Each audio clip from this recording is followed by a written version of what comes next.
bonne touche.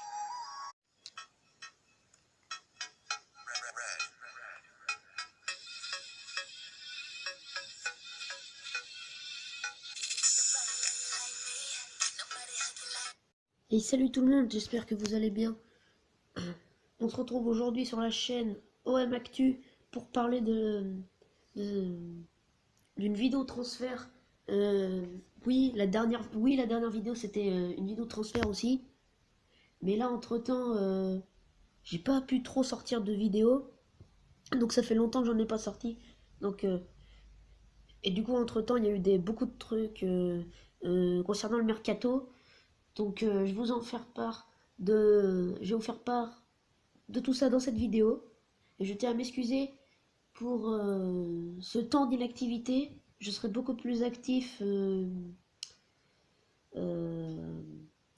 en ce moment. Et puis voilà, on est parti.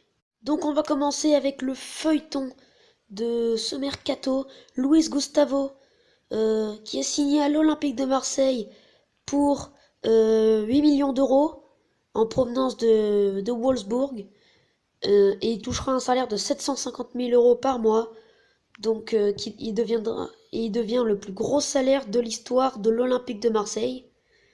Donc très gros coup réalisé par les dirigeants marseillais. Euh, Rudy Garcia l'apprécie déjà.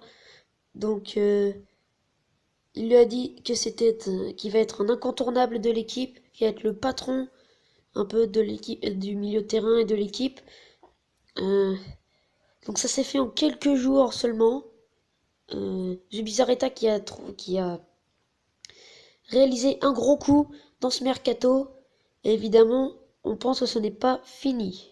Ce transfert, évidemment, a été finalisé, bouclé, officiel et tout ce que vous voulez, mardi matin. D'ailleurs, été présenté en conférence de presse ce jeudi, donc hier. Donc voilà, c'est tout pour Luis Gust. Donc ensuite, on va parler de Adil Rami. Évidemment, ça tarde un peu à se faire, mais plusieurs médias disaient que ça allait se finaliser en fin de semaine. Donc on y est, hein, mais il reste encore samedi, dimanche et évidemment aujourd'hui. Euh, donc Adil Rami qui a déjà trouvé un accord salarial et contractuel avec les dirigeants phocéens. Donc euh, l'Olympique de Marseille a déjà formé une offre de 4 millions d'euros à Séville qui ont, il me semble, refusé ou sinon ils attendent encore. Je ne sais plus. En tout cas, il était à Marseille d'abord pour en attendant, mais il est reparti à Séville pour la reprise de l'entraînement. Enfin, il a repris l'entraînement et il attend à Séville en attendant que Marseille-Séville trouve un accord. Donc ça devrait rapidement se faire. D'ailleurs, ces représentants, les représentants d'Adil Rami vont rencontrer les dirigeants de Séville pour finaliser le transfert et essayer de faire accélérer les choses tout simplement. Donc ça devrait se faire en fin de cette semaine ou au plus tard en début de semaine prochaine. Évidemment, on va parler de Steve Mandanda, ce dossier qui dure depuis très longtemps. Euh, il a vraiment très peu joué cette saison avec Crystal Palace. Euh, il avait été deuxième gardien en début d'année, il a fini même troisième gardien. Donc il a déjà trouvé un accord salarial et contractuel avec les dirigeants de l'Olympique de Marseille. Donc il manque évidemment l'accord de Crystal Palace qui sont très durs en affaires car ils veulent 8 millions d'euros, ce qui est bien évidemment très élevé pour Mandanda. Euh, alors que le dirigeant ancien ne serait pas prêt à dépenser plus de 2 millions d'euros. Donc je pense personnellement que ça va se faire, mais ça va prendre du temps sûrement dans ce mercato. Sinon, ils ont exploré d'autres pistes comme Victor Valdez, Guillermo Ochoa et d'autres jeunes gardiens comme un international serbe Majlovic ou encore Alexandre Menet, le troisième gardien de Nancy. Mais ça, je vous en parlerai pas trop dans cette vidéo. On va passer aux joueurs suivants. On va maintenant parler de Carlos Bacca, euh, qui était, qui évidemment sa priorité est d'aller à Séville. Mais au début, il était pas trop, il était pour Marseille, il était plutôt d'accord. Après, il a manifesté sa grande envie pour aller à Séville et il n'était pas intéressé par Marseille. Mais depuis l'arrivée de Luis Gustavo à l'Olympique de Marseille et ainsi que Adil Rami qui devrait suivre dans pas longtemps, comme je vous ai dit en début de vidéo, euh, l'aurait fait changer d'avis. Tout d'abord, car Luis Gustavo est un gros joueur et Carlos Bacca commence à croire au projet de Franck McCourt. Et évidemment, si Rami rejoint l'Olympique de Marseille dans les prochains jours, ce qui est fort probable, euh, il serait encore plus tenté pour y aller. Ça pourrait accélérer les choses car quand ils étaient tous les deux au Milan AC, Rami a été un coéquipier il y a 2 ans de Carlos Bacca. Donc il a évidemment, c'était de grands amis. Ils étaient potes tout simplement. Et du coup, il aimerait retrouver son ami à l'Olympique de Marseille. Donc, ça pourrait se concrétiser aux alentours des 20 millions d'euros. Donc, ce serait une très bonne pioche évidemment pour l'Olympique de Marseille. Et Carlos Bacca pourrait évoluer aux côtés de Valère Germain, recruté il y a 2 semaines. On va maintenant parler d'un gros feuilleton qui tourne depuis hier et aujourd'hui. Olivier Giroud, on savait que l'Olympique de Marseille depuis ce début de mercato était intéressé à lui, mais là, les dirigeants marseillais sont très confiants et optimistes dans ce dossier. Ils seraient prêts à faire une offre aux dirigeants d'Arsenal de 28 millions d'euros plus des bonus. Donc ça pourrait, ils seraient très optimistes pour de trouver un accord avec Arsenal. Donc on sait évidemment que Giroud voudrait rester à Arsenal, s'imposer, gagner des titres jusqu'à la fin de son contrat. Mais depuis hier, l'arrivée de Lacazette à Arsenal pour 53 millions plus 7 millions d'euros de bonus qui fait 60 millions d'euros euh, pourrait le faire changer d'avis. Et mais il préférerait continuer sa carrière en première ligue. Et du coup, il serait peut-être tenté par Everton. Mais il y a aussi West Ham sur le dossier, mais qui ont un peu lâché l'affaire, tout comme l'Olympique Lyonnais, qui ont lâché cette affaire depuis les buteurs qu'ils ont et les recrues qu'ils ont recrutés, notamment Mariano Diaz. Euh, donc, comme je l'ai dit, les dirigeants marseillais sont très confiants et j'espère évidemment qu'ils arriveront à trouver un accord avec le club, serait le plus simple des deux. Et ce serait beaucoup plus dur par contre de convaincre Giroud, mais on verra ça dans les semaines à venir. Maintenant on va parler de Stéphane De Vrij, euh, Rudy Garcia et Zubizarreta qui l'apprécieraient beaucoup, euh, et notamment qui serait complémentaire à Adil Rami selon Rudy Garcia. Donc on pensait il était pas totalement fermé, il n'avait pas vraiment fermé la porte à l'Olympique de Marseille, il serait plutôt ouvert. Déjà, il a dit qu'il voudrait quitter le club, car il y est depuis 2014. Mais sauf que ça coûterait très cher de le faire signer. Ce serait 20 millions d'euros, entre 20 et 30 même. Euh, et Franck McCourt a tout simplement dit à Zubizarreta qu'il faudrait arrêter cette piste car elle est chère et, et que ce serait assez compliqué et onéreux de faire signer Stéphane De Vrij. Donc on va pas s'attarder plus que ça sur lui et on va passer au joueur suivant. Donc on va maintenant parler de M'Baye car Marseille n'est pas vraiment intéressé, mais il a été proposé par le Milan AC à l'Olympique de Marseille. Il a été pressé cette saison à Watford et n'a pas fait une énorme, une saison très mitigée en tout cas, 2 buts en 16 apparitions, ce qui est très peu. Euh, donc ça m'étonnerait que les dirigeants marseillais euh, fassent une offre et recrutent ce joueur.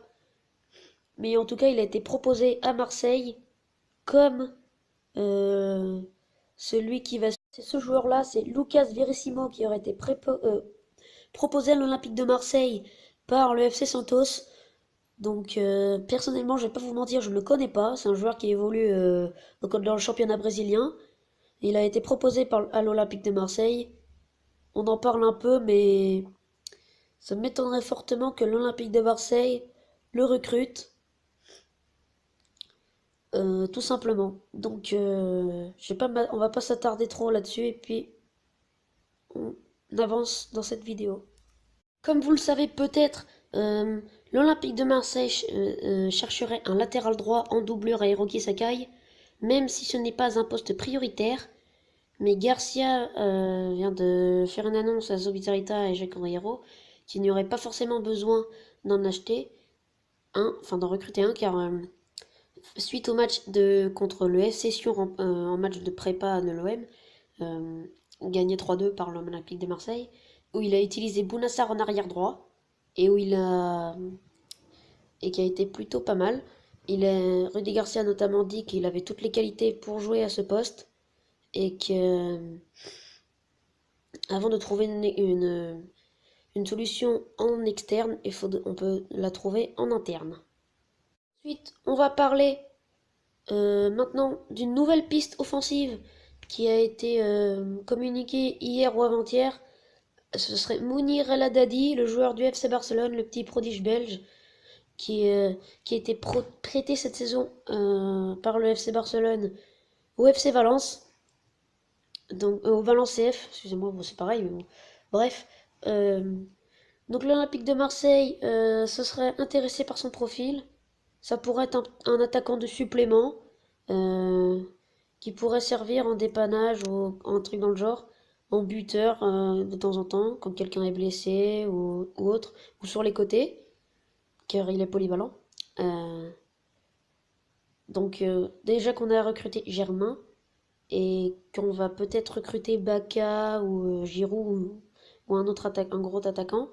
Lui, on pourrait éventuellement le recruter aussi en buteur de complément, en troisième buteur au cas où, tout simplement, si quelqu'un se blesse ou autre chose.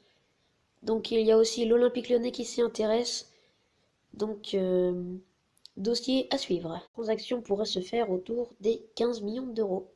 Donc j'ai dit que c'était pour 15 millions d'euros que ça pourrait se faire. Mounir El Haddadi, évidemment. Il a notamment refusé une offre venant du Zénith Saint-Pétersbourg de 15 millions d'euros, notamment parce qu'il a refusé d'aller en Russie et privilégierait plus la Ligue 1. Je vais quand même un peu vous parler des gardiens. J'en ai cité 4 tout à l'heure, on va en parler que de 2. Donc tout d'abord de Guillermo Ochoa, qui a refusé, qui est libre de tout contrat maintenant, il me semble. Il a refusé une grosse offre venant du PAOK Salonique, donc une équipe en Grèce, pour rejoindre Marseille, justement. Il voudrait y aller, retrouver la Ligue 1 qu'il a connue auparavant, et il attend une offre ferme de la part de l'Olympique de Marseille. Maintenant, on va parler de Victor Valdés, ancien grand gardien emblématique du FC Barcelone, qui était depuis à Middlesbrough. Et il a été libéré, donc il est libre de tout contrat. Et il- la rumeur depuis quelques jours a été communiquée. Donc Zubizarreta s'y intéresserait et a de bons contacts depuis longtemps avec lui, car il était l'ancien directeur sportif du FC Barcelone. Donc ils étaient sous contrat, enfin ils étaient ensemble. Donc il a pu le voir et tout. Euh, donc il faudrait juste faire une proposition de contrat alléchante pour lui, si on le veut vraiment, en cas d'échec de Castev Mandanda. En parlant aussi des transferts qui pourraient se faire, enfin j'ai parlé de Mounir et Ladadi juste avant. Ça pourrait aussi faciliter les choses, car il est au FC Barcelone et Zubizarreta, le directeur sportif de l'Olympique de Marseille, a été l'ancien directeur sportif du FC Barcelone. Donc voilà pour... Jusqu'à maintenant, je vous parlais des arrivées, mais maintenant on va parler des départs. Vous savez déjà que Karim Rekik est parti au Hertha Berlin pour 2 millions d'euros plus 2 de bonus. Que Julien Fabry et Sparagna sont partis.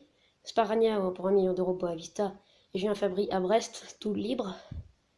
Et aussi Samba qui s'engageait avec Caen, il était en fin de contrat. Donc ça, vous le savez, je pense. Sauf Samba, je vous en ai pas fait part. Et maintenant, on va parler de le jeune attaquant marseillais Jérémy Porsan-Clémenté, qui est parti au MHSC, donc à Montpellier. Il quitte Marseille pour rester en Ligue 1. D'ailleurs, en parlant de Montpellier, au grand hommage à Louis Nicolin, qui, euh, qui est décédé il y a quelques jours. C'était un grand homme du foot. Donc, grand hommage à lui. Repose en paix, Loulou. Et merci pour toutes ces années que tu as apportées et tout ce que tu as fait pour le football. Ensuite, on continue sur les départs. Donc, je vous ai fait part de la rumeur Rami. Et si c'est officiel dans quelques jours, ce serait la seule recrue en défenseur central tant que le dégraissage n'est pas terminé. Donc le dégraissage évidemment n'est pas terminé du tout. Il y a déjà beaucoup de joueurs qui sont partis, mais d'autres pourraient suivre. Rudy Garcia a fait une liste de 8 joueurs dont il ne comptait pas sur eux. Donc 3 jeunes n'ayant jamais réussi à s'imposer dans leur club formateur, donc l'Olympique de Marseille. Gaël Andonian, Baptiste Aloé et Antoine Rabillard. 2 paris ratés, Bounassar et Saïf Eddin Kawi. Donc j'ai dit que Bounassar tout à l'heure pourrait peut-être faire un défenseur droit, donc c'est bien l'un des seuls qui pourrait peut-être rester euh, dans, cette, euh, dans cette formation marseillaise. Et il serait pisté notamment par le RC Strasbourg, Louis Baptiste Aloé par Valenciennes et Bursaspor. Donc ensuite, ainsi que 3 trentenaires, donc Rod Fanny, Thomas Subocan et Henri Bédimo. Donc Rod Fanny, Thomas Subocan et Henri Bédimo, ces trois-là qui sont arrivés l'été dernier pourraient repartir au bout d'un an. Donc je pense, moi, personnellement, que Rod Fanny, on devrait le garder encore comme doublure. Thomas Subocan, on peut le vendre. Et Henri Bédimo, faudrait peut-être aussi le garder en doublure, car après, à part Patrice Evra, on n'a plus personne. Il faudrait, en plus des autres pistes un peu dures, il faudrait prendre un latéral gauche. Donc le grand dégraissage n'est pas terminé. Donc voilà, c'est la fin de cette vidéo. J'espère qu'elle vous aura plu. Donc, si c'est le cas, n'hésitez pas à mettre un petit pouce bleu et un bleu et blanc évidemment. N'hésitez pas aussi à vous abonner, ça me ferait super plaisir. J'ai encore une fois une vidéo de transfert, je vous l'ai dit, car ça fait longtemps que j'ai pas pu sortir de vidéo et j'en suis désolé de cette inactivité là, mais ça va reprendre les vidéos. Une tous les 2 jours par exemple, on pourrait faire, ou une tous les jours. Au grand max, ce sera une tous les 3-4 jours. Mais ce sera le grand max quand entre chaque vidéo il y a 3-4 jours, ok. Sauf quand j'ai une indisponibilité. Donc, en plus, j'ai vu que les vidéos de transfert vous plaisent énormément. Donc, il y a eu plus de 5 likes sur la toute première et plus de 91 vues. Et sur la toute dernière que j'ai faite, il y a pour l'instant 40 vues et 5 likes aussi. J'ai vu. Quoique sur la première, il y en avait 5 ou 6 et sur la deuxième 5. Donc j'espère que ce sera pareil. Je fixe un objectif des 5 pouces bleus. Ça me ferait super plaisir. Voire 6, hein, pourquoi pas 5-6 pouces bleus, ça me ferait super plaisir. Et, et puis voilà, je voudrais aussi une petite vanne pour les Parisiens. Euh, beaucoup de supporters parisiens disaient que Pépé au Paris Saint-Germain, c'est à 95%. Et bah pour le coup de non, il s'est engagé avec Beşiktaş. C'est con, hein. Mais bon, évidemment, les Parisiens, j'ai rien contre vous, hein. C'est juste une petite blague pour rigoler. C'est de l'humour. Notamment, en plus, en parlant du Paris Saint-Germain, vous allez bientôt boucler leur première recrue de ce mercato estival qui est Yuri, avec un nom de famille bizarre là. C'est un défenseur gauche de la Real Sociedad. Donc tant mieux à vous les Parisiens si vous finalisez ce transfert. Et moi je vous dis à la prochaine pour de nouvelles vidéos. Euh, et comme j'ai dit, n'hésitez pas à vous abonner. Ciao ciao.